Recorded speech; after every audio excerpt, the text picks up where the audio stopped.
దేవుని ఆరాధించడానికి కూడి వచ్చిన పరిశుద్ధులైన ప్రియులైన మీ అందరికీ ప్రభునామమున వందనములు తెలియజేస్తున్నాను. దేవుని రాజ్యము అది సంఘము అని మనం నేర్చుకుంటూ ఉన్నాం. దేవుని రాజ్యం అంటే సంఘం, దేవుని యొక్క ఏలుబడి, ఆయన గొర్రెపిల్ల అయిన క్రీస్తు ప్రభు యొక్క ఏలుబడి ఎక్కడైతే సాగుతూ ఉంటుందో అది దేవుని రాజ్యమని మనం నేర్చుకుంటూ ఉన్నాం. దేవుని రాజ్యంలో నీతిమంతులు ఉంటారు. ఈ నీతిమంతులు యేసు ప్రభు రక్తమునందు విశ్వాసముంచిన కారణాన నీతిమంతులయ్యారు.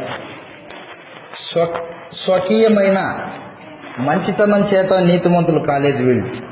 యేసు ప్రభు యొక్క రక్తం చేత నీతిమంతులైన వాళ్ళు. రోమీలకు రాసిన పత్రిక 14వ అధ్యాయము 17వ వచనంలో దేవుని రాజ్యము భోజనమును పానమును కాదు గాని దేవుని రాజ్యము భోజనము పానము కాదు గాని నీతియు సమాధానమును పరిశుద్ధాత్మ యందలి ఆనందమునై ఉన్నది అని చెప్పేశాడు. మనము గత ప్రభు దినమున నీతి అంటే ఏమిటి, దేవుడు క్రీస్తు ప్రభు నందు అనుగ్రహించిన నీతి ఎలాగుంటుంది అనేది మనము చూచాం.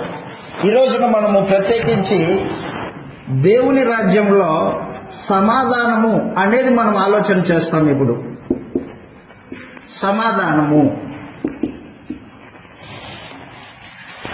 సమాధానం అంటే దాని అర్థము ఏమిటి? సమాధానం అంటే ఇద్దరి మధ్యలో సఖ్యత అన్నమాట. మనస్సు ఏ విరోధ భావం లేకుండా కలిసి ఉండడం సమాధానం అన్నమాట. ఆమోసు గ్రంథము 3వ అధ్యాయము 5వ వచనంలో ఇద్దరు కూడి నడవాలంటే వారి మధ్యలో ఏముండాలా? సమాధానం ఉండాలా. సమాధానం లేకోకుండా ఇద్దరు కూడి నడుస్తారా? నడవలేరు అని చెప్పాడు. ఆమోసు గ్రంథము 3వ అధ్యాయము 3వ వచనం చదువుతాం. ఆమోసు గ్రంథము 3వ అధ్యాయము 3వ వచనంలో సమ్మతింపకుండా ఇద్దరు కూడి నడుతురా అని ప్రశ్నించాడు. ఇశ్రాయేలు గురించి మాట్లాడుతూ, ఇశ్రాయేలీలు నాతో సమాధానం లేకోకుండా నా మీద తిరుగుబాటు చేశారు, వాళ్ళతో నేను ఎలా పోయేది అని దేవుడు వారి విషయమై ఆమోసు ప్రవక్త ద్వారా తెలియజేశాడు అన్నమాట. కాబట్టి సమాధానం లేకోకుండా ఇద్దరు మనుషులు కూడి నడవలేరు.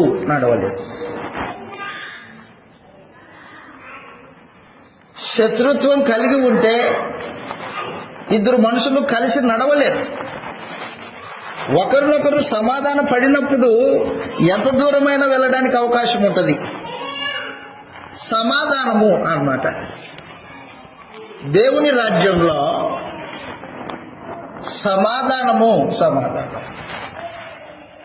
దేవునికి మనుషులకు మధ్యలో సమాధానం. దేవునికి మనుషులకు మధ్యలో సమాధానమును ఏర్పాటు చేయడానికి యేసుక్రీస్తు వారు ఈ లోకానికి వచ్చారు. ఆదామవ్వలు పాపం చేసినప్పుడు దేవునికి విరోధులయ్యారన్నమాట. వాళ్ళు పాపం వలన విరోధం వచ్చింది. ఎవరెవరికి? దేవునికి మానవులకి. విరోధము దేని వలన వచ్చిందనమాట? పాపం వలన వచ్చింది. పరమందున దేవుడు పరిశుద్ధుడు, నీతిమంతుడు. ఆయన వెలుగు అయి ఉన్నాడు. ఆయన దగ్గర పాపమేమీ లేదు. పాపం చేయజాలడు దేవుడు. కానీ నరుడు దేవుని ఆజ్ఞను అతిక్రమించి పాపం చేశాడు. పాపం చేసిన వాడు దేవునితో ఏం తెచ్చుకున్నాడు అనమాట? శత్రుత్వం తెచ్చుకున్నాడు. దేవునితో శత్రుత్వం తెచ్చుకున్నాడు.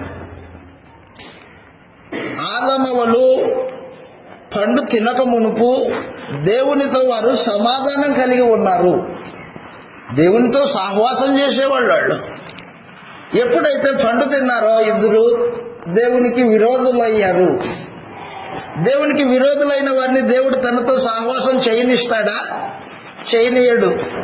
మరి ఏం చేశాడు దేవుడు? వారిద్దరిని ఏదైనా తోటలో నుంచి మెడ పట్టుకొని గెంటేశాడు. అంటే మానవులకి దేవునికి మధ్యలో విరోధ భావం వచ్చింది. దేనివల్ల వచ్చింది విరోధ భావము? పాపం వలన శత్రుత్వం వచ్చింది. ఒకటి, పాపము వలన మనుషులకు దేవునికి శత్రుత్వం వచ్చింది.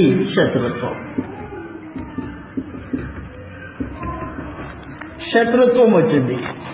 యెషయా గ్రంథము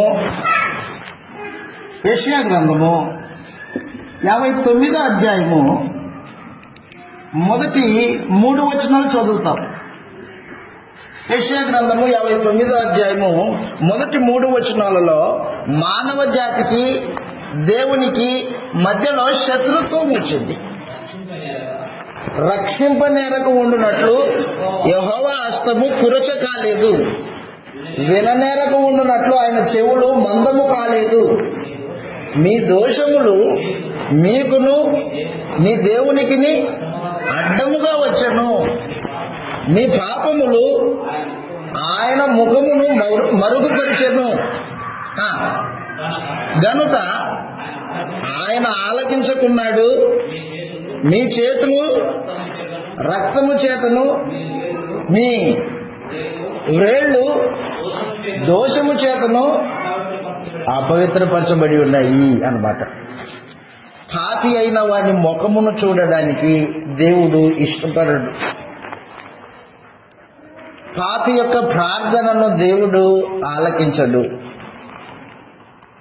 ఏం రక్షించే దేవుడు కదా ఆయన, ప్రార్థననే దేవుడు కదా. అవును, ప్రార్థననే దేవుడే, రక్షించే దేవుడే.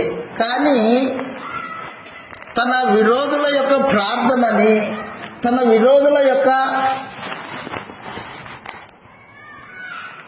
ఆపదలలో ఆయన రక్షించడు అన్నమాట. విరోధులతో సమాధానం లేకోకుండా ఎలా రక్షిస్తాడు ఆయన?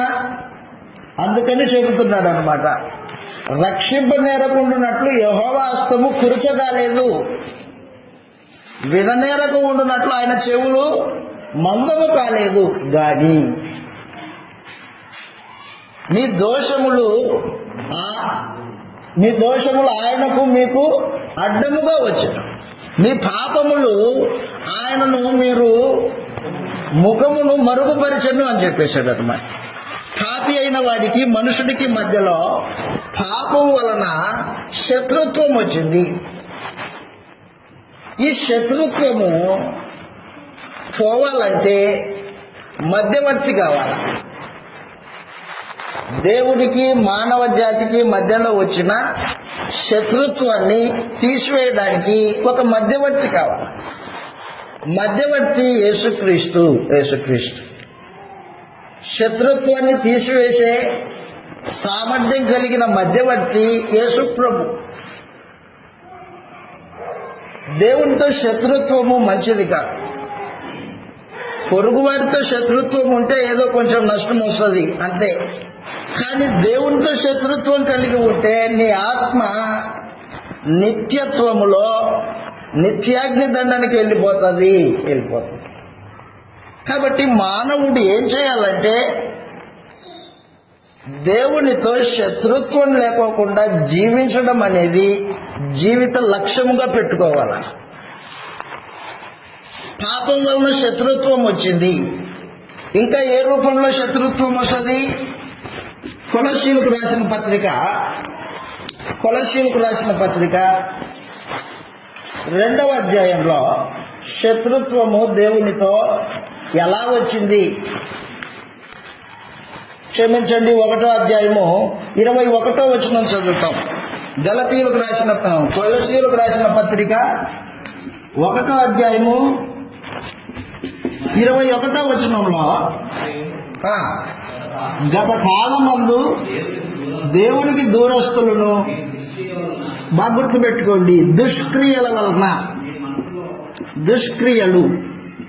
దుష్క్రియల వలన మీ మనస్సులో విరోధ భావము గలవారై ఉండగా అన్నాడు. చూడండి, ఎవరైతే దుష్క్రియల్ని తలస్తుంటాడో చేస్తుంటాడో వాడు దేవునికి విరోధి అన్నమాట. దుష్క్రియలు చేసేవాడు దేవునికి విరోధి. శరీర స్వభావం కలిగిన వాడు దేవునికి విరోధి. రోమీలకు రాసిన పత్రిక 8వ అధ్యాయము. ఎవరు దేవునికి విరోధులు? శరీర స్వభావం కలిగిన వారు దేవునికి విరోధులు. 5వ వచనం నుంచి చదువుతాం. రోమీలకు రాసిన పత్రిక 8వ అధ్యాయము 5వ వచనంలో, శరీరానుసారులు శరీర విషయముల మీద మనస్సుంతురు, ఆత్మానుసారులు ఆత్మ విషయముల మీద మనస్సుంతురు. బాగా గుర్తుపెట్టుకోండి, శరీరానుసారమైన మనస్సు మరణము, ఆత్మానుసారమైన మనస్సు జీవమును సమాధానమునై ఉన్నది. ఏలయనగా బాగా గుర్తుపెట్టుకోండి, శరీరానుసారమైన మనస్సు కలిగి ఉన్న వాళ్ళు దేవునికి విరోధులు. ఎవరు దేవునికి విరోధులు? పాపం వల్ల శత్రుత్వం తెచ్చుకున్నవాడు దేవునికి విరోధి. 2, దుష్క్రియలు చేసేవాడు దేవునికి విరోధి. 3, శరీర సంబంధమైన వాటి మీద మనసు పెట్టుకొని బ్రతికేవాడు దేవునికి విరోధి. 4, లోకాన్ని ప్రేమించేవాడు దేవునికి విరోధి. లోక స్నేహం చేసే ప్రతివాడు దేవునికి శత్రువు. యాకోబు గారు రాసిన పత్రిక 4వ అధ్యాయము 4వ వచనం చదువుతాం. లోక స్నేహం చేసేవాడు దేవునికి శత్రువు. యాకోబు గారు రాసిన పత్రిక 4వ అధ్యాయము 4వ వచనంలో ఇలాగ రాయబడింది, వ్యభిచారులారా, ఈ లోక స్నేహము దేవునితో వైరం అంటే శత్రుత్వం. దేవునితో వైరమని మీరు ఎరుగరా అని చెప్పేశాడు. కాబట్టి ఎవడు ఈ లోకంతో స్నేహం చేస్తున్నాడో వాడు దేవునికి శత్రువగును అని చెప్పేసి. లోకంలో మానవ జాతి పరమందున్న దేవుడితో శత్రుత్వం కలిగి బ్రతుకుతూ ఉన్నారు. అందుకే దేవుడు మానవ జాతి ముఖమును చూడడానికి ఇష్టపడట్లేదు. మానవ జాతి మొరలు ప్రార్థనలు అంగీకరించడానికి ఆయన ఇష్టపడట్లేదు. రక్షింపనేరకుండానట్లు ఆయన చేతులు కురచగాలేదు. రక్షించే దేవుడే, కానీ పాపం వలన శత్రుత్వం తెచ్చుకున్నాడు మనిషి. ఏదైనా తోటలో ఆదాము వాళ్ళు దేవునితో సహవాసం కలిగిన వాళ్ళు, సమాధానం కలిగిన వాళ్ళు. ప్రతి చల్లపూట దేవుడు వారి మధ్యలోకి వచ్చి మాట్లాడేవాడు. ఆదికాండం 3వ అధ్యాయము 8వ వచనంలో ఇలా రాయబడింది.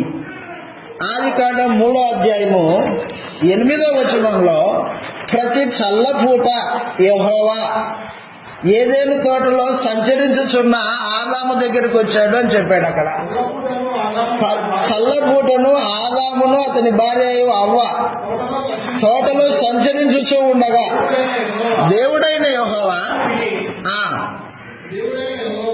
ఆదాముని పిలిచాడు అన్నమాట. అంటే చల్లపూట దేవుడు వారితో మాట్లాడడానికి వచ్చేవాడు. ఎప్పుడైతే ఆదాము వాళ్ళు దేవునికి వ్యతిరేకంగా తినొద్దన్న పండు తిన్నారో అప్పుడు వారి మధ్యలో, దేవునికి ఆదాముకి మధ్యలో శత్రుత్వం వచ్చింది. నా తోటలో నుంచి బయటకు వెళ్ళిపో అని చెప్పేశాడు దేవుడు. తోటలోనికి మరి రాకోకుండా ఉండడానికి కఠినంగా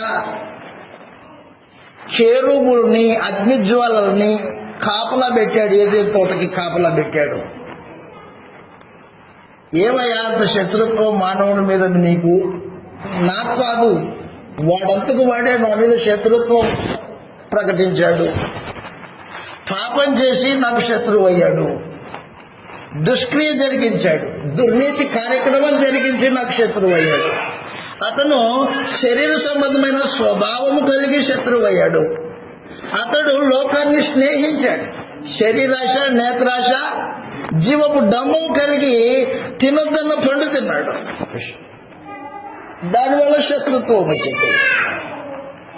దైవ మానవుల మధ్య సమాధానం ఉండేది ఒకప్పుడు.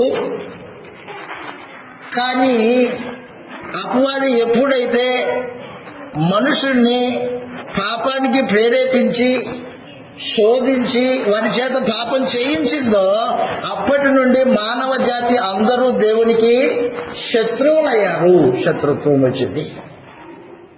పాపం చేసిన ప్రతివాడు దేవునికి శత్రువు అన్నవాడు. యేసు ప్రభు పరలోకం నుండి భూమి మీదకి వచ్చాడు. ఆయన వచ్చింది దేనికోసం అంటే దేవుణ్ణి శత్రువులుగా బ్రతుకుతున్న మానవుల్ని సమాధానపరచడానికి వచ్చాడు అన్నమాట. సమాధానపరచాలంటే మానవుడు చేసిన పాపమునకు ప్రాయశ్చిత్తం చేయాలి. సమాధానపరచాలంటే మానవుడు జరిగించిన దుష్క్రియలు మానవుడు మారుమనసు పొందాలి. సమాధానపరచబడాలంటే మానవుడు శరీర స్వభావాన్ని, శరీర సంబంధమైన మనస్సును విడిచిపెట్టి ఆత్మ సంబంధమైన మనస్సు కలిగిన వాడై తాను లోబడాలి. సమాధానపరచబడాలంటే లోక స్నేహాన్ని విడిచిపెట్టి దేవునితో సహవాసాన్ని ప్రేమించాలా. ఇంత పద్ధతి ఉంది సమాధానపరచబడాలంటే. మధ్యవర్తి పరలోకం నుండి శరీరాన్ని ధరించుకొని భూమి మీదకి వచ్చాడు. యోహాను తిమోతికి రాసిన మొదటి పత్రిక, మధ్యవర్తి యేసుక్రీస్తు. యోహాను గారు రాసిన మొదటి పత్రిక 2వ అధ్యాయము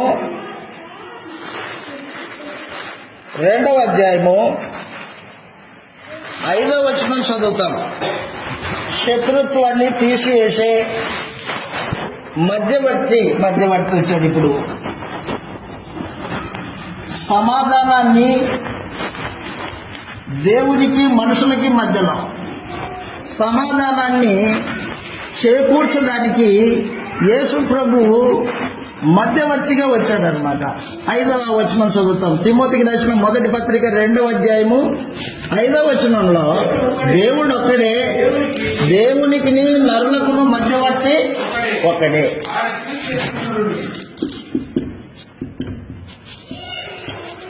దేవునికి మనుషులకును మధ్యవర్తి ఒకటే. ఆయన ఎవరు? క్రీస్తు యేసు. క్రీస్తు యేసు అను నరుడు అని చెప్పేశాడు. యేసుక్రీస్తు శరీరాన్ని ధరించుకున్నవాడై నరుడయ్యాడు. అంతకుముందు యేసు ప్రభు దేవుని యొద్ద దేవునిగా ఉన్నవాడు. ఆయన దైవత్వం కలిగిన వాడు. మధ్యవర్తిగా వచ్చాడు. మానవుడు దేవుడు. మధ్యలో శత్రుత్వం ఉంది. అడ్డుగోడ ఉంది. ఈ అడ్డుగోడను తీసేయాలంటే యేసుక్రీస్తు మధ్యవర్తిగా భూమి మీదకి వచ్చాడు. ఈ మధ్యవర్తి వీళ్ళిద్దరికి సర్ది చెబుతూ ఉంటాడు అనమాట. సర్ది చెప్పడం అంటే ఒక సర్దుబాటు ఏదోలయా కొంచెం ఓడ్చుకో అని దేవుడికి చెప్పడు. మానవునికి సర్ది పెట్టుకొని సర్ది చెప్పి 2 మాటలు చెప్పడు. ఇద్దరు రాజీ పడండి అని చెప్పడు. వీళ్ళిద్దరూ రాజీ పడాలంటే, శత్రుత్వం పోవాలంటే ఇదిగో ఈ మధ్య కూడా పడగొట్టబడాలా. ఈ మధ్య కూడా పడగొట్టబడాలంటే మానవుని చేసిన పాపమునకు ప్రాయశ్చిత్తం జరగాల.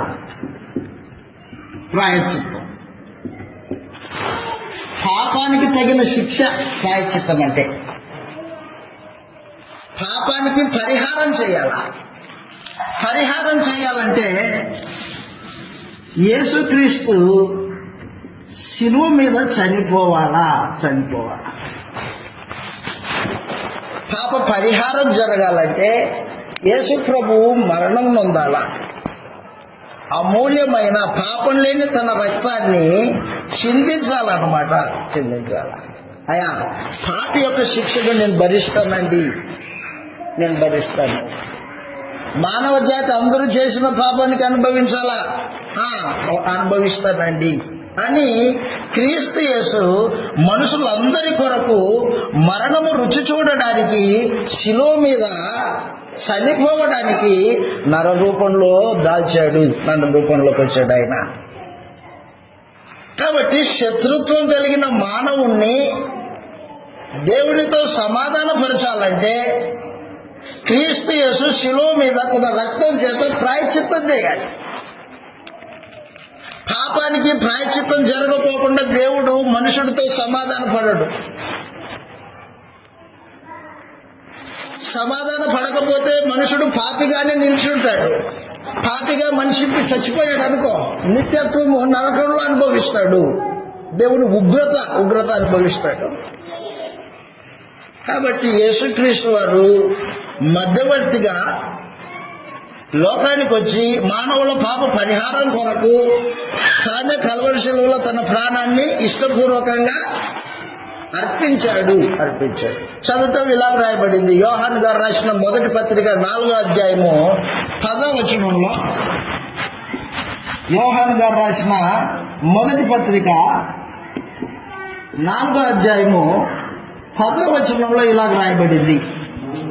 మనము దేవుని ప్రేమించితిమని కాదు. దయతో గుర్తుపెట్టుకోండి, మనం దేవుణ్ణి ప్రేమించలే. ఒక విషయం ఏంటంటే, మనకి దేవునికి శత్రుత్వం ఉందన్న సమాచారమే తెలియదు మనకి.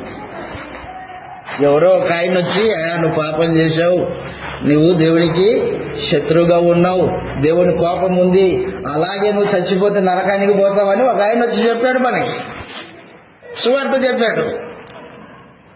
నీకు దేవునికి శత్రుత్వం ఉందన్న సంగతి ఒక ఆయన వచ్చి చెబితే నీకు అర్థమైంది.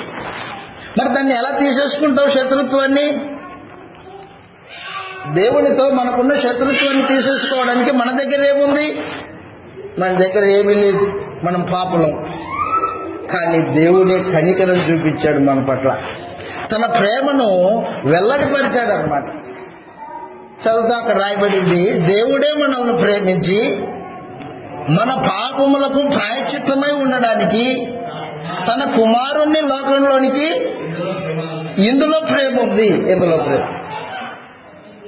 ఏదైనా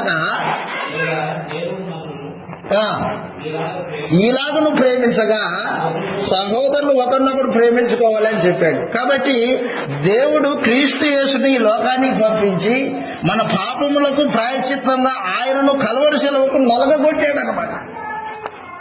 మనం సహోదరులు ఇందాక చదివారు వాక్యపట్నం. యెషయా గ్రంథం 53వ అధ్యాయం చూడండి ఒకసారి.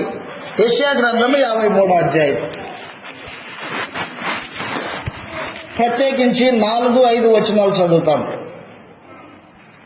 యెషయా గ్రంథము 53వ అధ్యాయము 4-5 వచనాలలో ఇలాగ రాయబడింది, నిశ్చయముగా అతడు మన రోగములను భరించెను, మన వ్యసనములను వహించెను, అయినను మొత్తబడిన వానిగాను, దేవుని వలన బాధింపబడిన వానిగాను, శ్రమ నొందిన వానిగాను మనం అతన్ని ఎంచితిమి.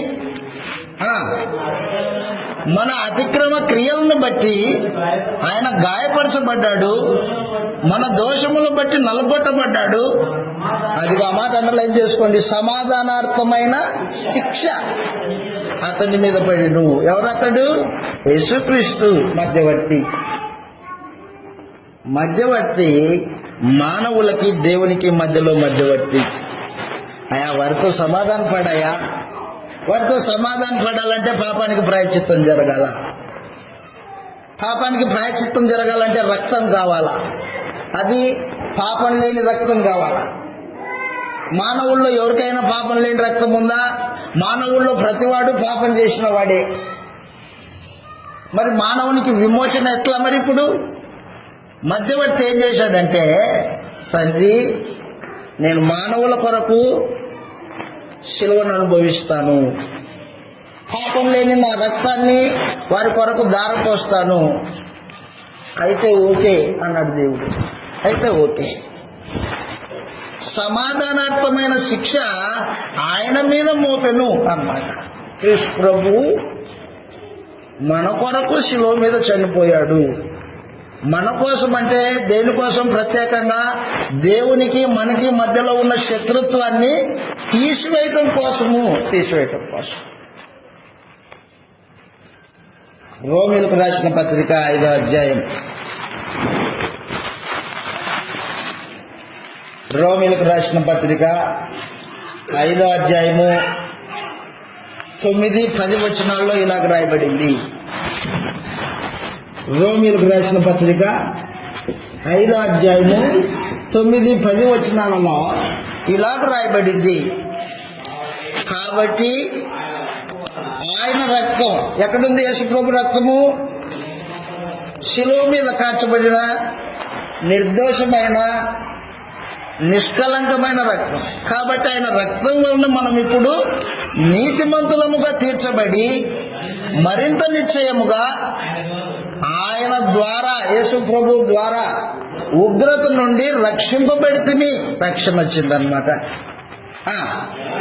ఏలయనగా శత్రువులమై ఉండగా ఆయన కుమారుని యొక్క మరణము ద్వారా మనము దేవునితో సమాధానపరచబడిన వారమై, సమాధానపరచబడిన వారి అయి ఉన్న ఎడల సమాధాన స్థితిలో మనము నిలిచి ఉన్నాము అని చెప్పేశాడు అనమాట.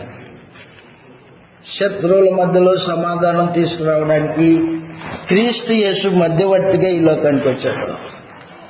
యేసు ప్రభు 33.5 సంవత్సరాలు బతికాడు భూమి మీద, మనందరికీ తెలుసు. ఆయన ఏమైనా సంపాదించాడా? ఇళ్ళు వాకిలి వాటిని, భౌతికమైన పొలాలు, వెండి బంగారాలు సంపాదించిన. ఆయన సంపాదించిన సంపాదన ఏదైనా ఉంది అంటే పాపం లేని నిర్దోషమైన రక్తాన్ని సంపాదించాడు. ఏం చేసుకుంటావయ్యా రక్తము? మానవ జాతిని దేవునితో కలిగి ఉన్న శత్రుత్వాన్ని నా రక్తం ద్వారా సమాధానపరుస్తాను నేను అదనమాట. క్రీస్తు యేసు రక్తము ద్వారా మానవ జాతికి దేవునికి మధ్యలో ఉన్న వైరాన్ని, శత్రుత్వాన్ని సమాధానపరిచిన సమాధానానికి కర్త క్రీస్తు యేసు. దేవుని రాజ్యంలో యేసు ప్రభు రక్తం చేత దేవునితో శత్రుత్వాన్ని పోగొట్టుకొని సమాధాన పడిన జనులు ఉంటారు దేవుని రాజ్యంలో. సంఘంలో ఎవరుంటారు? క్రీస్తు యేసు రక్తం వలన ఆయన సమాధానము పొందిన ప్రజలు ఉంటారు సంఘంలో. దేవునికి శత్రువులు సంఘంలో ఉండరు. శత్రువులు ఉండే స్థలం కాదు సంఘం అంటే. దేవుని రాజ్యంలో శత్రుత్వం ఉండదు. ఎవరితో శత్రుత్వము? దేవునితో శత్రుత్వం ఉండదు. ఎందుకు? యేసుప్రభు తన రక్తం చేత శత్రుత్వాన్ని సమాధానపరిచాడు అనమాట. సమాధానపరిచాడు, తన రక్తం చేత సమాధానపరిచాడు, ప్రాణం పెట్టాడు అనమాట. కాబట్టి దేవుని రాజ్యంలో ప్రజలు సమాధానం కలిగి ఉంటారు. ఎవరితో సమాధానం? మొట్టమొదటిగా దేవునితో సమాధానము. దేవునితో సమాధానము అంతరంగంలో నెమ్మది. అన్నమాట. యేసు ప్రభు భూమి మీదకి వచ్చిన ప్రధానమైన కారణం మానవ జాతికి దేవునికి మధ్యలో శత్రుత్వం తీసివేసి సమాధానపరచడం అనేది ఒక ప్రధానమైన ఘట్టం. తాను శిలువ మానుకు ఎక్కక మునుపు తన శిష్యులతో మాట్లాడుతున్నాడు, ఇలాగంటున్నాడు. యోహాను సువార్త 17వ అధ్యాయంలో 14వ అధ్యాయం, క్షమించండి నన్ను, యోహాను సువార్త 14వ అధ్యాయంలో తన శిష్యులతో యేసుప్రభు అంటున్నాడు, సమాధానము యేసుప్రభు ఇచ్చేది ఆయన రాజ్యంలో చేరిన ప్రజలకి. ఎవరైతే తన శిలువ రక్తాన్ని ఆశ్రయిస్తారో వారికి సమాధానం ఇస్తాడు యేసు ప్రభు. 14వ అధ్యాయము, యోహాను సువార్త 14వ అధ్యాయంలో ప్రత్యేకించి 27వ వచనం చదువుతాం. యోహాను సువార్త 14వ అధ్యాయము 27వ వచనంలో, శాంతిని మీకు అనుగ్రహించు వెళ్ళుచున్నాను, నా శాంతినే మీకు అనుగ్రహించుచున్నాను, లోకమిచ్చినట్టుగా నేను మీకు అనుగ్రహించుకోలేదు, మీ హృదయమును కలవరపడనీకుడి అన్నాడు. యోహాను సువార్త 14వ అధ్యాయము 27వ వచనంలో యేసు ప్రభు తన శిష్యులతో చెప్తున్నాడు, శాంతిని మీకు అనుగ్రహించి వెళ్తున్నాను. శాంతి ఈజ్ ఈక్వల్ టు సమాధానం. సమాధానం నేనిచ్చే శాంతి లోకమిచ్చే శాంతితో సంబంధం లేదు.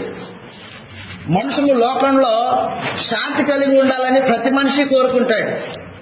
లోకంలో శాంతి మనుషులకు ఎలా వస్తుందని ఆలోచన చేస్తారు. వాళ్ళు డబ్బు ఉంటే శాంతి అంటాడు, ఉద్యోగం ఉంటే శాంతి అంటాడు, ఆరోగ్యం ఉంటే శాంతి అంటాడు. మంచిదే. లోక సంబంధమైన శాంతిని యేసు ప్రభు ఇవ్వడానికి ఈ లోకానికి ఆయన రాలేదు. అందుకే అంటున్నాడు, శాంతిని అనుగ్రహించి నేను వెళుతున్నాను. చదువుదాం మరొకసారి ఆ మాట 27వ వచనంలో, శాంతి నీకు అనుగ్రహించ వెళుతున్నాను, నా శాంతి వేరు, లోక శాంతి వేరు. శాంతి అంటే సమాధానం. నేనిచ్చే సమాధానం వేరు, లోకమిచ్చే సమాధానము వేరు. లోకంలో సమాధానం కోరుకునేవాడు డబ్బు కోసం పాకులాడతాడు, ఆస్తి కోసం పాకులాడతాడు, ఆరోగ్య సంబంధమైన సూత్రాలు దండికి పాటిస్తాడు.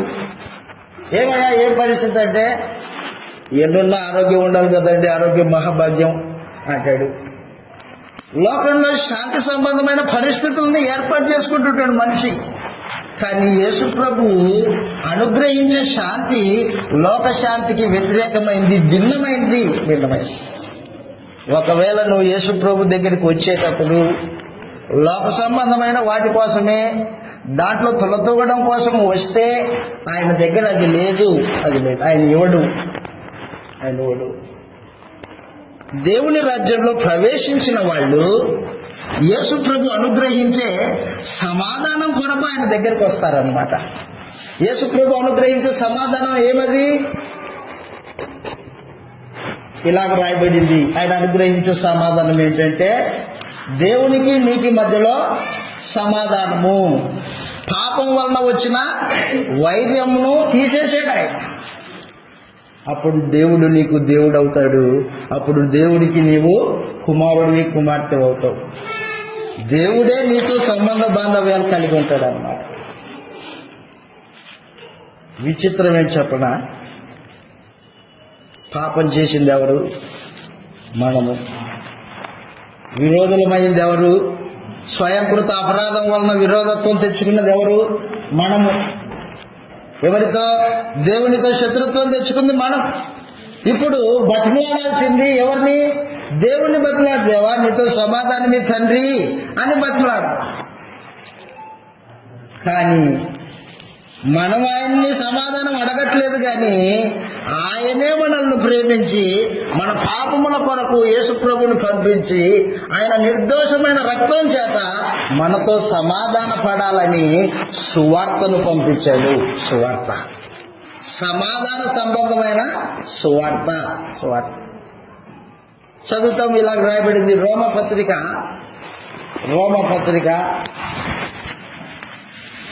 సమాధాన పరచుకోవడానికి దేవుడు తన వాక్యాన్ని పంపించాడు, తన సువార్తను పంపించాడు. రోమీయులకు రాసిన పత్రిక 1వ అధ్యాయంలో అపోస్తలుడైన పౌలు ఇలాగ తెలియజేస్తూ ఉన్నాడు. 1వ అధ్యాయము ప్రత్యేకించి 16వ వచనం చదువుతాం.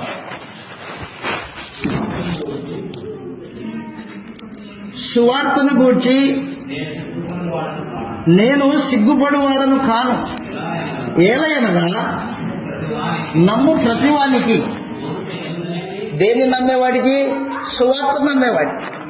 నమ్ము ప్రతివానికి, మొదట యూదునికి గ్రీసు దేశస్థుడికి కూడా రక్షణ కలుగు చేయుటకు అది దేవుని శక్తి అయి ఉన్నది. అదనమాట సువార్త మీ దగ్గరికి వచ్చిందంటే దేవుని శక్తి మీ దగ్గరికి వచ్చింది. నిన్ను రక్షించడానికి వచ్చింది.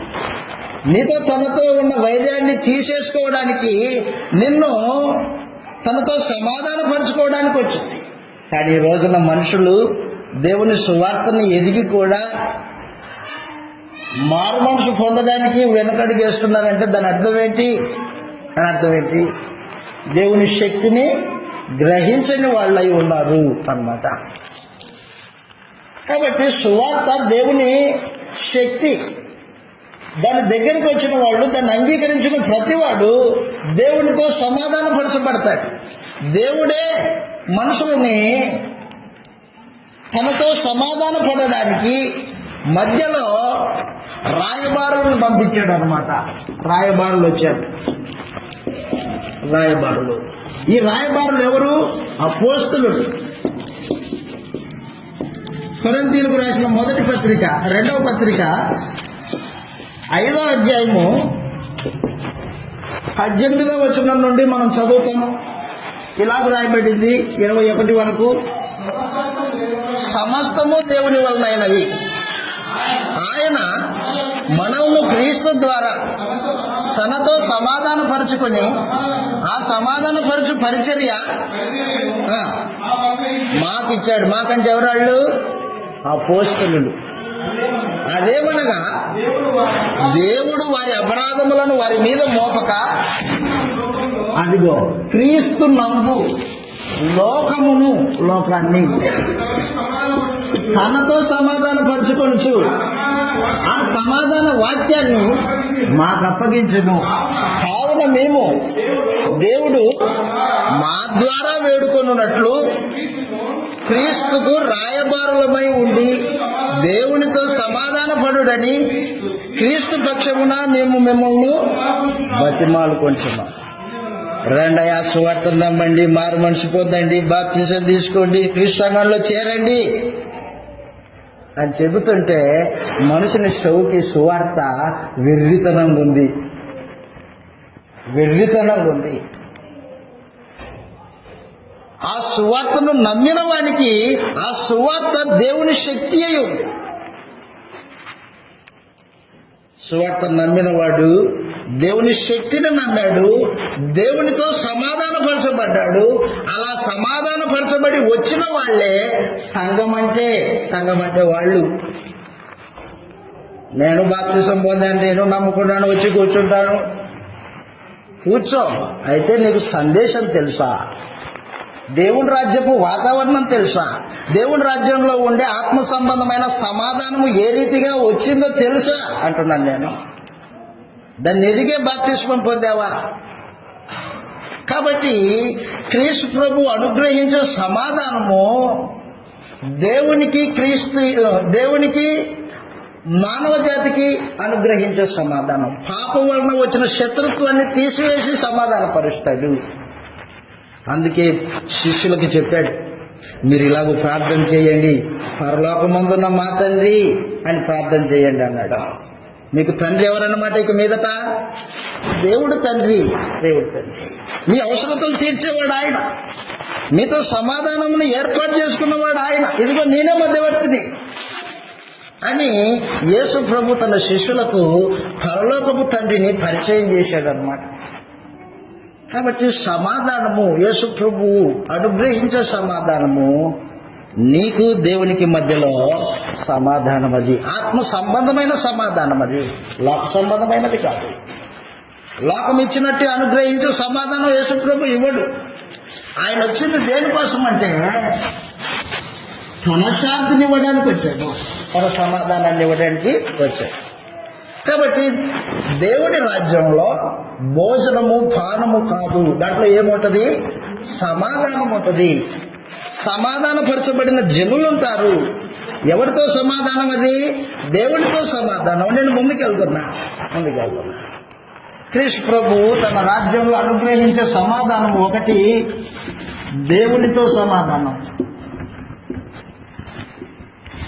2 మానవ జాతుల మధ్యలో సమాధానం. మానవ జాతుల మధ్యలో యేసు ప్రభు భూమి మీదకి రాకమునుపు లోకములో ఉన్న మనుషులందరూ 2 గ్రూపులు అయిపోయాయి. లోకంలో ఉన్న మనుషులందరూ 2 గ్రూపులు అయ్యారు. ఒకటి దేవుణ్ణి ఎరిగిన ఇశ్రాయేలీలు, దేవుణ్ణి ఎరుగని అన్యజనులు. దేవుని ఎరిగిన ఇశ్రాయేలీలు, దేవుని ఎరుగని అన్యజనులు 2 గ్రూపులు ఉన్నాయి. కొట్టుకు చేస్తున్నారు. ఒక గ్రూపు ఇశ్రాయేలీలు, మరో గ్రూపు అన్యులు. ఇశ్రాయేలీలకు దేవుడు యెహోవా దేవుడు తండ్రి. ధర్మశాస్త్రం కూడా వీళ్ళకి ఇచ్చాడు దేవుడు. ధర్మశాస్త్రం కూడా వీళ్ళదే. వీళ్ళ మధ్యలోనే ప్రవక్తలు పుట్టారు. వీరి మధ్యలోనే యేసుప్రభు పుట్టాడు. యేసుక్రీస్తు పుట్టింది కూడా వీళ్ళ మధ్యలోనే. అన్ని జనులకు ఏమీ లేదు. ఏమీ లేదంటే ఏం లేదు. దేవుడు లేడు, ధర్మశాస్త్రం లేదు, ప్రవక్తలు లేరు, యేసు లేడు. మానవ జాతి 2 చీలికలుగా ఉందన్నమాట. విగ్రహాన్ని పూజించే వాళ్ళు కొంతమంది అన్యజనులు, దేవునిగా కలిగిన వాళ్ళు కొంతమంది.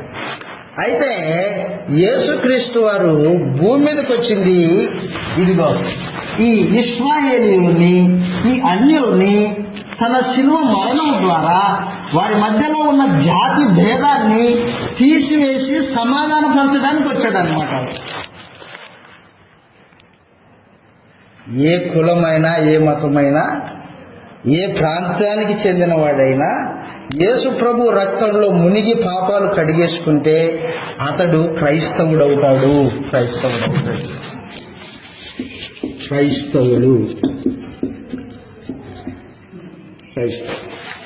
ఒకప్పుడు ఇశ్రాయేలీలు అన్యులనే భేదం ఉండేది. ఇప్పుడు యేసు ప్రభు తన రక్తం చేత మానవ జాతి మధ్యలో ఉన్న భేదాన్ని తీసేశాడు అన్నమాట. ఒకడు రక్షింపబడి దేవునితో సమాధానపరచబడాలంటే తప్పనిసరిగా యేసు ప్రభు రక్తాన్ని ఆశ్రయించాలా. రక్తం ద్వారానే తాను రక్షింపబడతాడు, లేకపోతే లేదు. ఎఫెసీయులకు రాసిన పత్రిక 2వ అధ్యాయంలో ఇలాగ రాయబడింది, చదువుతాం 12వ వచనంలో. ఎఫెసీయులకు రాసిన పత్రిక 2వ అధ్యాయము 12వ వచనం. ఆ కాలమందు అన్నాడు. ఏ కాలం అది? ఎఫెసీయులు అన్యజనులు, ఎఫెసీ పట్టణంలో ఉన్న వాళ్ళు అన్యజనులు యేసు ప్రభు సువార్త విని బాప్తిస్మం పొందారు, క్రైస్తవులు అయ్యారు. అప్పుడు చెప్తున్నాడు ఆ కాలమందు, అంటే క్రైస్తవులు కాకమునుపు మీరు అంటున్నాడు ఎఫెసీయులతో. ఆ కాలమందు మీరు ఇశ్రాయేలీయులతో సహపౌరులు కాక పరదేశులను. 11 నుంచి చదువుతాం, బాగుంటుంది. కాబట్టి మునుపు శరీర విషయంలో అన్యజనులై ఉండి, శరీరమందు చేతితో చేయబడిన సున్నతి గలవారు అనబడిన ఇశ్రాయేలీయులు, వాళ్ళు సున్నతి ఉంది వాళ్ళకి, వారి చేత సున్నతి లేనివారు అనబడిన మీరు ఆ కాలమందు ఇశ్రాయేలుతో సహపౌరులు గాక పరదేశులను, వాగ్దాన నిబంధనలు లేని పరజనులను, నిరీక్షణ లేని వారునై ఉండి, లోకమందు దేవుడే లేని వారునై ఉండి క్రీస్తుకు దూరస్తులై ఉంటిరి. మీకు జ్ఞాపకం ఉన్నది కదా అంటున్నాడు అనమాట. క్రీస్తుకు దూరస్తులై ఉంటిరి. ఇప్పటికి యెరూషలేములో ఉన్న మందిరంలోనికి ఒక అన్యజనుడు ప్రవేశించడానికి అవకాశం లేదు. ఇప్పటికీ ఇశ్రాయేలీయులు ప్రత్యేకమైన జనాంగం. అన్యునితో సహవాసం చేయరు, అన్యునితో భోజనం చేయరు. పేతురు కొర్నేలి ఇంటికి భోజనానికి వచ్చాడు. కొర్నేలి ఇంట్లో సువార్త చెప్పడానికి వచ్చాడు. కొర్నేలి ఇంటికి పేతురు వచ్చాడు. వస్తే అనుమానంతో వచ్చాడు అనమాట. అన్యజనుల ఇంటికి ఇశ్రాయేలీయులు పోరు, వారితో సహవాసం చేయరు. మరి ఎలాగెళ్ళాడు? ఆత్మ పంపించింది. నువ్వు వెళ్ళాల్సిందే, నువ్వు వెళ్ళి అక్కడ వాక్యం చెప్పాల్సిందే. వారు మారు మనసు పొందుతారు, వారు మారు మనసు పొందితే వారికి బాప్తిస్మం ఇవ్వాల్సిందే అని పేతురుకి ప్రత్యేకంగా బోధించి ఒక దర్శనం ద్వారా తెలియజేసి పేతురుని సాగనంపాడు పరిశుద్ధాత్మ. 3వ అధ్యాయంలో, ఎఫెసీ పత్రిక 3వ అధ్యాయం ప్రత్యేకించి 3వ అధ్యాయం 1వ వచనం నుండి చదువుతాం. ఈ హేతువు చేత అన్యజనులైన మీ నిమిత్తము క్రీస్తు యేసు యొక్క ఖైదీ అయిన పౌలను నేను ప్రార్థించుచున్నాను. మీ కొరకు నాకు అనుగ్రహింపబడిన దేవుని కృప విషయమైన ఏర్పాటు గూర్చి మీరు విని ఉన్నారు. ఎట్లనగా క్రీస్తు మర్మము దేవదర్శనం వలన నాకు తెలియపరచబడినందున సంగతిని గూర్చి మునుపు సంక్షేమంగా మీకు రాసితిని.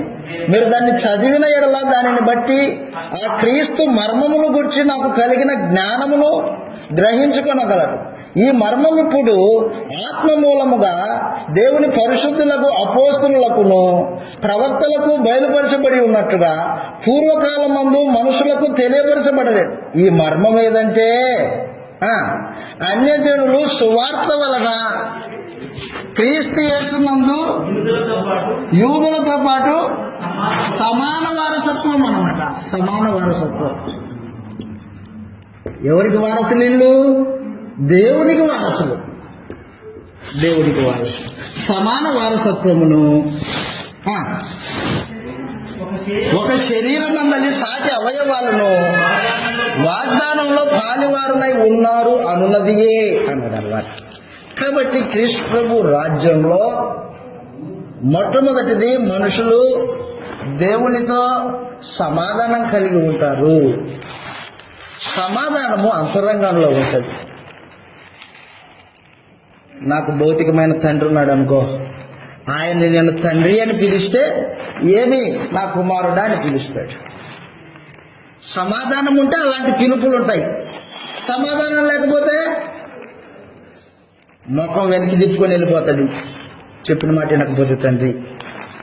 అలాగన పరమందు దేవుడు క్రీస్తు యేసునందు విశ్వాసం ఉంచిన వారికి దేవుడా అని పిలిస్తే ఏమి నా కుమారుడా అని పలుకుతాడు ఆయన. అందుకే మనం చదివే యెషయా గ్రంథం 59:1 ఆయన రక్షించేవాడు. ఎవరిని? తన పిల్లల్ని. ఆయన ప్రార్థన వినేవాడు. ఎవరి ప్రార్థన? నీతిమంతుల ప్రార్థన. నీతిమంతుల యొక్క ప్రార్థన ఆయన ఆలకించేవాడు అయి ఉన్నాడు. మొట్టమొదటిది దేవుని రాజ్యంలో దేవునితో సమాధానం ఉంటుంది. మన మోకరిల్ని ప్రార్థన చేసినప్పుడు తండ్రి మనసులోకి వచ్చేస్తాడు. మన ప్రార్థన ఆలకిస్తాడు ఆయన. రాజకీయ నాయకులు మన ప్రార్థన ఆలకించకపోవచ్చు. ఆయన ఎక్కడో ఉంటాడు, సూటు బూట్ వేసుకుని కారులో తిరుగుతుంటాడు. మనమేమో ఓటేసాము, మనల్ని పట్టించుకో. కానీ దేవుడు మన సమీపంలోనే ఉన్నాడు అన్నమాట. మన పక్కనే ఉన్నాడు ఆయన. మనల్ని కాచి కాపాడే తండ్రి అన్నమాట ఆయన.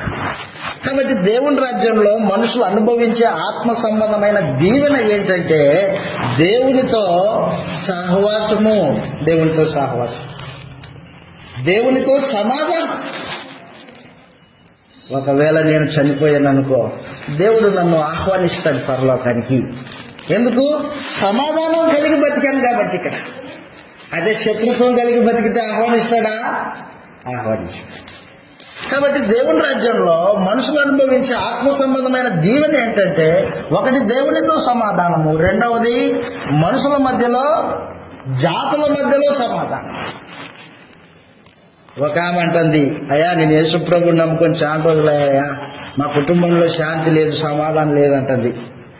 మా ఇంట్లో గొడవలండి అంటుంది. అత్త కోడలు గొడవలండి అంటుంది. ఎన్ని సంవత్సరాలు అయిందమ్మా నమ్ముకొని? 10 సంవత్సరాలు అయ్యిందండి. యేసు ప్రభు నీ కుటుంబంలో ఉన్న ఆ వ్యతిరేకత భావనను తీసేయడానికి యేసు ప్రభు భూమి మీదకి రాలా. ఈ రోజున సువార్త ప్రకటించే వాళ్ళు అనేక మంది ఏం చెప్తున్నారంటే యేసు ప్రభుతో నీ ఇంట్లో శాంతి వస్తుంది. శాంతి వస్తుందా? శాంతి ఏమనుగ్రహించడానికి వచ్చాడు ఆయన? నీకు దేవునికి మధ్యలో, జాతుల మధ్యలో వైరాన్ని తీసేయడానికి వచ్చాడు ఆయన. మత్తయి సువార్త 14వ అధ్యాయం, క్షమించండి 10వ అధ్యాయం అనుకుంటాను, లేఖనాన్ని చూస్తాను నేను. యేసు ప్రభు భూమి మీదకి వచ్చింది దేనికోసము? తండ్రికి నీకు సమాధానము, కులాల మధ్య సమాధానము ఏర్పాటు చేయడానికి వచ్చాడు ఆయన. క్రైస్తవుడు అయితేనే 10వ అధ్యాయము 34వ వచనం. యేసు ప్రభువు దేనికోసం రాలేదు? నీ ఇంట్లో ఉన్న శత్రుత్వాన్ని తీసేయడానికి రాలే ఆయన. 10వ అధ్యాయం 34వ వచనంలో భూమి మీద సమాధానము పంపవచ్చునని మీరు తలంచొద్దు. సమాధానమును పంపుటకు నేను రాలేదు. ఒక మనుషునికి వాని తండ్రికిని, కుమార్తెకు ఆమె తల్లికిని, కోడలికిని అతని అత్తకిని. అవునా? ఒక మనుషునింటి వారే అతనికి శత్రువులు అగుదురు. తండ్రిని ఆయనను నాకంటే ఎక్కువగా ప్రేమించేవాడు నాకు పాత్రుడు కాదు అన్నాడు. చూపండి, యేసుప్రభు ఎందుకు వచ్చాడట? అగ్ని వేయడానికి వచ్చాడట, నిప్పంటించడానికి వచ్చాడు. మన భాషలో ఎక్కడ నిప్పంటిస్తాడు? కుటుంబాల మధ్యలో చిచ్చులు పెట్టడానికి వచ్చాడు. ఎట్లా చిచ్చులు పెడతాడు? ఇంటిలో కుమార్తె యేసుప్రభుని నమ్మింది, తల్లి యేసుప్రభుని నమ్మలే. ఈమె నమ్మింది. నమ్మిన ఆమె పాపం చేయకూడదని, అన్యజనుల సహవాసం చేయకూడదని, అన్యజనులతో వివాహ బాంధవ్యం పెట్టుకోకూడదని, నీతి సంబంధులతో సంఘంతో సహవాసం కలిగి ఉండాలని ఆలోచన చేస్తుంది. ఈమెమంటది? నా తమ్ముడు ఒకటే ఉన్నాడు, అతన్ని పెళ్లి చేసుకోవాలంటది ఈమె. వాడు అన్యుడు, అవిశ్వాసి, ఈమె పెళ్లి చేసుకోబడ్డది.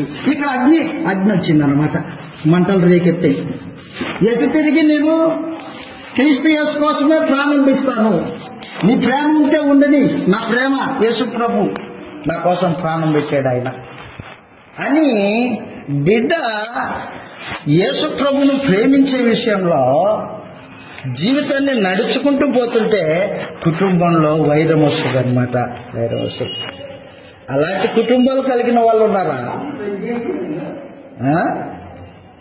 మా అమ్మ నాన్న ఒప్పుకోలేదండి, అందుకని నేను చేసుకున్నాను అనేవాళ్ళు ఉన్నారు. నీ అమ్మ నాన్న కాదు, నువ్వు ఎప్పుడైతే బాప్తిసం పొంది క్రీస్తు ప్రభు సంఘంలోనికి ప్రవేశించావో నీ అధికారి క్రీస్తు, నీ రాజు క్రీస్తు, ఆయనకు లోబడి ఉండాలి. అందుకే అంటున్నాడు అక్కడ, మరొకసారి చదువుతాం 34వ వచనం నుండి. నేను భూమి మీద సమాధానం పంపవచ్చునని తలంచకుడి, ఖడ్గమునే గాని సమాధానం పంపుటకు నేను రాలేదు. ఒక మనుషునికి వాని తండ్రికిని, కుమార్తెకు ఆమె తల్లికిని, కోడలికి ఆమె అత్తకును విరోధం పెట్టవచ్చును. ఒక మనుషుని ఇంటి వారు అతనికి శత్రువులు కుదురు. తల్లినైనను తండ్రినైనను నాకంటే ఎక్కువగా ప్రేమించేవాడు నాకు పాత్రుడు కాదు. చెప్పేసాడు యేసు కథాకథగా, మరి బాబు నీ ఇంట్లోని ప్రేమించే బాట అయితే నన్ను వదిలేయి అన్నాడు అన్నమాట. కాబట్టి బాప్తిసం తీసుకునే ముందుగానే మనుషుడు సిద్ధపడాల. తమ కుటుంబాన్నైనా క్రీస్తు యేసు కోసం వదిలేసుకుంటాను అనే భావన తనలో రావాల. అవేమీ లేకుండానే యేసు ప్రభుకు శిష్యుడిగా ఉండడం అంటే ఏంటో తెలియకుండానే అనేక మంది బాప్తిసం తీసుకొని ఇదిగో లోకంలోకి వచ్చిన తర్వాత ఏమో ప్రార్థనకు రాలేదు, ఏం పరిస్థితి అంటే మా అమ్మ నాన్న వద్దన్నారండి అంటారు. మా నాన్న ఫలాంటి పని చేయబడ్డ అందుకని రాలేదు. మరి తెలుసు దానికి ముందుగానే బాప్తిసం పొందేటప్పుడు తెలియదా నీకు?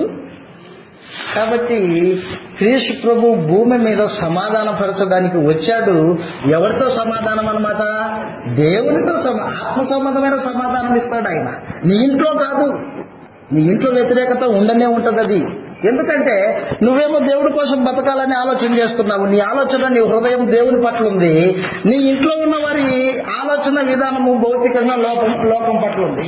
లోకంతో రాజీ పడే పరిస్థితులు మన దగ్గర లేవు. తగ్గొట్టుకోవడమే సంబంధం తప్పించి దాన్ని రాజీపడి కొనసాగించే పరిస్థితులు దేవుని రాజ్యంలో లేవు. ఆ రోజున యేసు ప్రభు తన శిష్యులకు తెలియజేశాడు అన్నమాట ఈ మాట. కాబట్టి దేవుని రాజ్యంలో దేవునితో సమాధానమును వెతికి వెంటాడుతూ ఆయనతో సమాధానం ఉందా లేదా అని ప్రతిరోజు పరిశీలన చేసుకుంటూ బ్రతికే జనాంగము క్రీస్తు ప్రభు రాజ్యం అంటే వాళ్ళు లోకాశల కోసం వెంబడించే వాళ్ళు కాదు, లోకశాంతిని వెంటాడే వాళ్ళు కాదు. అలాంటి వారు దేవుని రాజ్యంలో ఉండరు. ఈ రోజున మనతో కలిసి ఉండొచ్చు, కానీ యేసు ప్రభువు వచ్చినప్పుడు ఏరేస్తాడు. లోకాన్ని ప్రేమించే పద అవతలికి అంటాడు. కాబట్టి దేవుని రాజ్యంలో ఏముంటుంది? సమాధానం ఉంటుంది. ఏ విధమైన సమాధానం? అది లోకమిచ్చే సమాధానం కాదు, ప్రత్యేకమైన సమాధానము. అది దేవునితో సమాధానం. 2, మానవ జాతుల మధ్య సమాధానం అన్నమాట. ఏ కులస్థులమైనా కూడా కులంతో తావులేదు ఇక్కడ. ఒకవేళ ఎవరైనా కృష్ణ ప్రభు సంఘంలోకి వచ్చి కూడా నేను ఫలానా కులమని తాను తన భావాన్ని ఎక్కడైనా వ్యక్తపరుస్తున్నాడు అనుకో, అతడు దేవుని రాజ్యానికి చెందినవాడు కాదు. ఎందుకంటే జాతుల మధ్య భేదాన్ని తీసేశాడు, భాషల మధ్య వైషమ్యాన్ని తీసేశాడు, అంటరానితనాన్ని విరిచాడు యేసు ప్రభు. అలా ఆయన అంటరానితనం తీసేశాడు. ఆయన కాదు, యేసుక్రీస్తు తన రాజ్య ప్రజల్ని మధ్యలో ఉన్న అంటరానితనాన్ని తీసేసిన వాడు. ఆయన యేసు ప్రభు రాజు, యూదా వంశానికి చెందినవాడు. చేపలు పట్టుకుంటున్న పేతురు, యోహాను, ఆంధ్రయ్య వాళ్ళ పాదాలు కడిగాడు యేసు ప్రభు. రాజు ఎక్కడ? రాజవంశం ఎక్కడ? చేపలు పట్టుకుంటున్న వారి జీవితాలు ఎక్కడ? యూదా వంశం, రాజవంశం యేసు ప్రభుది. కానీ తను ఏం చేశాడు? శిష్యుల యొక్క పాదాలు కడిగాడు, సవాల్తో తుడిచాడు. నీకు అర్థమైందా నేను చేసింది అన్నాడు. నా రాజ్యంలో ప్రతివాడు తను తాను తగ్గించుకొని బ్రతుకుతాడు, సమాధానాన్ని వెతికి వెంటాడతాడు. ముగించబోతాను నేను. మాట చూడండి, పేతురు గారు రాసిన మొదటి పత్రిక 3వ అధ్యాయము 12వ వచనంలో క్రీస్తు ప్రభు సంఘంలో ఉన్న సమాధానము మనుషులు ఏం చేస్తారంటే దాన్ని వెతికి వెంటాడుతారన్నమాట. వెంటాడడం అంటే జింక కనిపించింది పులికి, దాన్ని పట్టుకొని దాని రక్తం తాగేంత వరకు వెంటాడుతుంది. లేడిని దొరికినంత వరకు వెంటాడుతుంది. అలాగున్న మనుషులు క్రీస్తు ప్రభు రాజ్యంలో సమాధానము దేవునితో వెతికి వెంటాడాలన్నమాట. పేతురు గారు రాసిన మొదటి పత్రిక 3వ అధ్యాయము 12వ వచనంలో ప్రభు కన్నులు నీతిమంతుల మీదను ఆయన చెవులు వారి ప్రార్థన వైపును ఉన్నవి, గాని ప్రభు ముఖము కీడు చేయి వారికి విరోధముగా ఉన్నది. పై వచనం 11వ వచనంలో అతడి కీడు నుండి తొలగి మేలు చేయవలను, అది సమాధానమును వెతికి వెంటాడాలి. బాప్తిసం పొందిన తర్వాత నీకు దేవునికి మధ్యలో ఏమొచ్చిందమ్మా? సమాధానం వచ్చింది. ఆ సమాధానాన్ని అలాగే నిలుపుకోవాలన్నమాట. దాన్ని ఎంతవరకు? చనిపోయేంత వరకు. ఎవరితో సమాధానం? దేవునితో సమాధానం. దేవునితో సమాధానము కోల్పోయే పరిస్థితులు వస్తాయి. మీరు ఎప్పుడైనా ప్రార్థించినప్పుడు దేవుడు నాతో సమాధానంగా లేడు అనే భావన వచ్చిందా? లేదు, సమాధానంగా ఉన్నాడనే భావన వచ్చిందా? ఏమొచ్చింది అంటే ప్రార్థన చేసేటప్పుడు మనము సమాధానం కలిగి ఉన్నామా లేదా అనేది ప్రాముఖ్యమైన సమాచారం. దేవునితో సమాధానం లేదనుకోండి, నీ ప్రార్థన చెల్లదు, దేవునికి అంగీకారం అది కాదు. సమాధానం కలిగి ఆయనకు ప్రార్థన చేస్తే ఆయన అంగీకరిస్తాడు.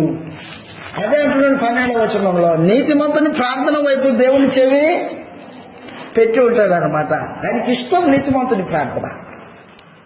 సమాధానం కలిగిన వాడు నీతిమంతుడు అనమాట. సమాధానం ఎప్పుడు పోతుందో తెలిసినా, నువ్వు ఎప్పుడైతే దేవునికి వ్యతిరేకంగా పాపం చేస్తావో అప్పుడు దేవునితో సమాధానం పోతుంది, మనస్సు కలప చెందుతుంది. అప్పుడే నీకు అర్థమవుతుంది లోపల ఉంచుకోలేదు పాపం అనేది. హృదయంలో పాపము ఉండలేదు, కన్నీళ్లు గార్పిస్తుంది. అయ్యా నీతో సమాధానం లేదు, నాకు సహాయం చెయ్యి, నా పాపము నాకు తెలుసున్నది, నాకు సహాయం చెయ్యి, నీతో సమాధానం అనుగ్రహించు, నా పాపాన్ని ఒప్పుకుంటున్నానయా అని ప్రతివాడు ప్రతిరోజు దేవునితో తమ హృదయాన్ని సమ్మతిపరుచుకోవాలన్నమాట. సమ్మతిపరుచుకోవాలి. హృదయ సమ్మతి లేకోకుండా ఇద్దరు కూడి నడుస్తారా? అదే చూపించింది మనం ఆమోస్ గ్రంథంలో. యోహాను గారు రాసిన మొదటి పత్రికలో ఈ విషయాన్ని తెలియజేశాడు దేవుడు. యోహాను గారు రాసిన మొదటి పత్రికలో హృదయంలో దోషారోపణ ఉంటే దేవుని సమాధానము నీ హృదయంలో ఉండదు. యోహాను గారు రాసిన మొదటి పత్రిక 3వ అధ్యాయము 19వ వచనం చదువుతాం. మనం సత్య సంబంధమని ఎరుగుదుము, దేవుడు మన హృదయం కంటే అధికుడై సమస్తమును ఎరిగి ఉన్నాడు గనక మన హృదయము ఏ ఏ విషయాల్లో మన మీద దోషారోపణ చేయించు ఉన్నదో ఆయన ఎదుట, అదన్నమాట హృదయ సమ్మతి. భార్య భర్తల మధ్య గొడవ వచ్చింది. గొడవతో ఏం చెప్తుందామే? ఆయన తగ్గించుకోడు. మరి తగ్గించుకోవాల్సింది ఎవరు? ఇద్దరు తగ్గించుకోకపోతే వైరం అలాగే ఉంటుంది, శత్రుత్వం అలాగే ఉంటుంది. తగ్గించుకోవాలి ఒకరు. దేవుడు తగ్గించుకోడు, మనం తగ్గించుకోవాలి. ఆయన తగ్గించుకునే తన కుమారుని లోకంలోనికి పంపించి మన పాపముల కొరకు ఆయన్ను నలగగొట్టి సమాధానార్థమైన శిక్ష ఆయన మీద వేసి మనల్ని తనతో సమాధానం పరుచుకున్నాడు. ఇప్పుడు మరలా నువ్వు పాపం చేసి దేవునితో శత్రుత్వం తెచ్చుకుంటే నీవు హృదయంలో దోషారోపణ పెట్టుకొని ప్రార్థన చేస్తారా? అంగీకరిస్తాడా? అంగీకరించు. నువ్వు సమ్మతిపరచబడాలి. అయ్యా నా పాపం ఇది, నాకు అర్థమవుతుంది, నీ ఆజ్ఞకి వ్యతిరేకంగా నడుచుకున్నాను, నాకు సహాయం చేయి, నా పాపమును క్రీస్తు రక్తంలో కడిగేయి అని మనం దేవుడికి ప్రార్థన చేసినప్పుడు మన హృదయము సమ్మతి కలిగి అప్పుడు మనము దేవుడితో సమాధానాన్ని వెంటాడుతూ ఉన్నట్లు అన్నమాట, కొనసాగిస్తూ ఉన్నట్లు. కాబట్టి మనుషులు దేవునితో సమాధానం కలిగి దాన్ని వెంటాడే వాళ్ళు అదిగో క్రీస్తు ప్రభు రాజ్యంలో ఉంటారు.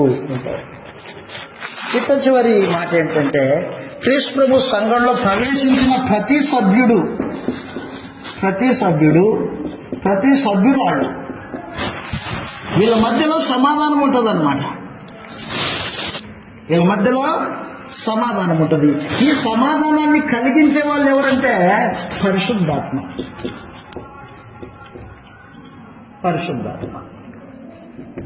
క్రీస్తు ప్రభు అనుగ్రహించే సమాధానము శిలువ మరణంలో, పరిశుద్ధాత్మ అనుగ్రహించే సమాధానము సంఘంలో సహోదరుల మధ్య సమాధానాన్ని కలుగజేస్తూ ఉంటాడు అనమాట.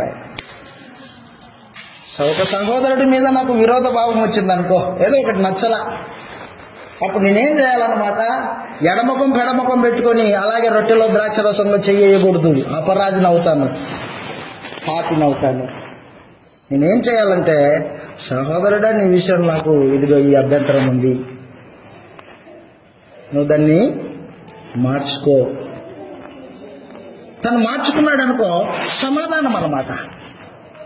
ఇది నేనేం చెప్పలేదు అతనికి, చెప్పకోకుండా వచ్చి రొట్టె ద్రాక్ష రసంలో చేయేశాను, శాపం. సమాధానం లేకుండా ప్రభురాత్రి భోజనం చేయకూడదు అనమాట. ఎవరితో సమాధానం ఉండాలా? సహోదరులతో కూడా సమాధానము ఉండాలా. ద్వేషంతో ప్రభురాత్రి భోజనం చేయకూడదు. కాబట్టి సంఘంలో ఉన్న ప్రతి సభ్యుడు సమాధానం కలిగి ఐక్యత కలిగి నడుచుకుంటూ ఉంటారు. ఎఫెసీ పత్రిక 4:1 రాయబడిన సమాచారం అది. ఎఫెసీలకు రాసిన పత్రిక 4:1 కాబట్టి సమాధానమును బంధము చేత అన్నాడు. చూడండి, సమాధానం ఏంటది? బంధం. భార్యాభర్తల బంధం వివాహ బంధం అయితే, తండ్రి బిడ్డల సంబంధము తండ్రి కుమారుల బాంధవ్యం అయితే, ఇది క్రీస్తు యేసునందు సహోదరులు కలిగి ఉండే సమాధానం అనే బంధం అన్నమాట. ఒకరి అపరాధములు ఒకరిని క్షమించుకుంటారు, ఒకరినొకరు ప్రార్థన చేసుకుంటారు, ఒకరినొకరు సహాయం చేసుకుంటారు. ఎప్పుడైతే సహోదరుల మధ్యలో సమాధానం ఉంటుందో అప్పుడు సంఘము క్షేమాభివృద్ధి పొందుతుంది. ఐక్యత లేదనుకోండి, సమాధానం లేదనుకోండి, ఆమె చేస్తుంది ఈమెకి నచ్చలా, ఈమె చేస్తుంది ఆమెకి నచ్చలా, కానీ ఇద్దరు ఉత్తినట్లు ద్రాక్షరసం చేస్తుండ్రు. ఎవరి నాశనానికి? మీ నాశనానికే. కాబట్టి దయతో గుర్తుపెట్టుకోండి, సమాధానమును బంధము చేత ఆత్మ కలిగించు ఐక్యతను కాపాడుకునుట యందు శ్రద్ధ కలిగి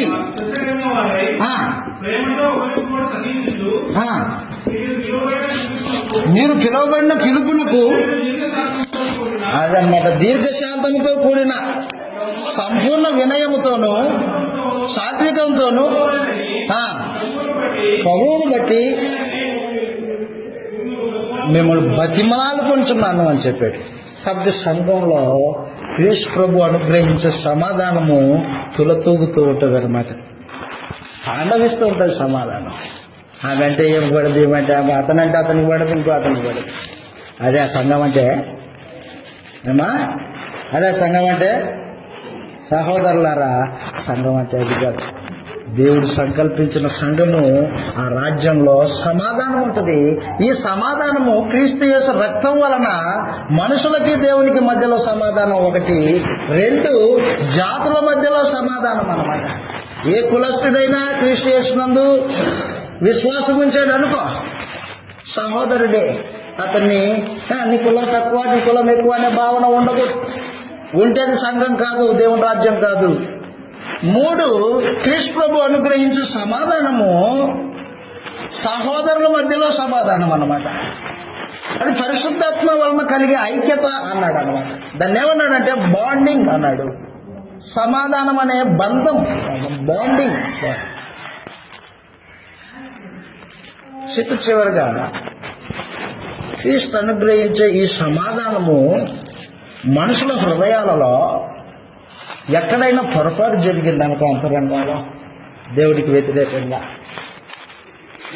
మనుషుడు దాన్ని ఒప్పుకుంటాడు అన్నమాట. ఎవరి ఎదుట ఒప్పుకుంటాడు? దేవుని ఎదుట ఒప్పుకుంటాడు. నా వలన ఫలాని దగ్గర తప్పు జరిగిందయా, నన్ను క్షమించండి. ఎందుకంటే దేవుని రాజ్యంలో క్రీస్తు యేసు రక్తం వలన సమాధానపరచబడిన మనుషుని యొక్క హృదయంలో పాపం అనేది ఇమర్చలేదన్నమాట. దాని లోపల ఉండలేదని. మీకు తెలిసిన సముద్రంలో మనుషులు వేసిన వ్యర్థాలన్నింటినీ సముద్రం లోపల ఉంచుకుంటుంది. అది ఏం చేస్తుంది? నురుగు వెళ్ళదొక్కుతుంది. ఆ నురుగులో వ్యర్థాలన్నీ బయటికి నెట్టేస్తుంటుంది. అలా రూపంలో ఇమిడ్చుకోలేదు, దానికి సంబంధించింది కాదు అది. అలాగ మనుషుడు క్రీస్తు యేసునందు విశ్వాసం ఉంచిన వాడు ఒకవేళ పొరపాటున కాలు జారితే ఆ కాలును తనేమో లోపల ఉంచుకోలేడు, ఆ పాపాన్ని లోపల ఉంచుకోలేడు. కంట్లో నలుసు పడితే ఎలాగైతే మనకి ఎప్పుడే అర్థమవుతుంటుందో, పాపం చేసిన వాడి హృదయంలో అప్పుడే అది అర్థమవుతుంటుంది. అయ్యో, నా సహోదరుని పట్ల నేను ఇలా మాట్లాడడం మంచిది కాదు, నేను ఈ పని చేయకపోయి ఉండింటే బాగుండేది. అప్పుడు అతను ఏం చేస్తాడంటే దేవుని ఎదుట ప్రార్థన చేయ, ఈ తప్పు జరిగింది నా వలన, నన్ను క్షమించండి. కాబట్టి హృదయ సమ్మతి దేవునితో కలిగి జీవితాన్ని కొనసాగించే ప్రజలు దేవుని రాజ్యంలో ఉంటారు. సంఘం అంటే అది. మనం అలాగున్నామా? ఒకవేళ అలా లేకపోతే ఇలా ఉండడానికి మనము ఏం చేయాలి? పాటుపడాలా, ప్రయాసపడాలా.